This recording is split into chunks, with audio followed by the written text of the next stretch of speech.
রাজশাহীর বাঘা উপজেলার আরানি বাজার। সময়ের ক্যামেরা দেখে তড়িঘড়ি করে দোকানের শাটার নামিয়ে দেন আড়তদার ও গুড় ব্যবসায়ীরা।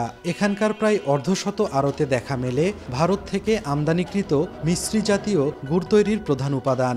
একটি টিনের পাত্রে ২৪ থেকে ২৫ কেজি এই উপাদান স্থানীয়ভাবে চিনি গুড় নামে পরিচিত।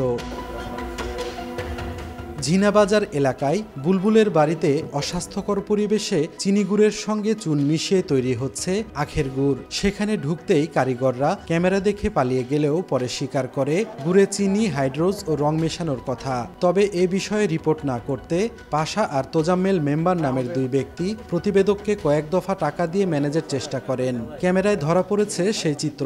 চলতি মৌসুমে রাজশাহী বিভাগের বিভিন্ন জেলায় গুড় উৎপাদনের লক্ষ্যমাত্রা নির্ধারণ করা হয়েছে ৮৮,৫০,০০০ মেট্রিক টন, যার বাজার মূল্য প্রায় ১৫০ কোটি টাকা।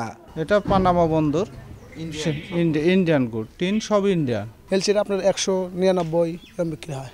মানুষ খাচ্ছে না, যার কারণে দাম কম।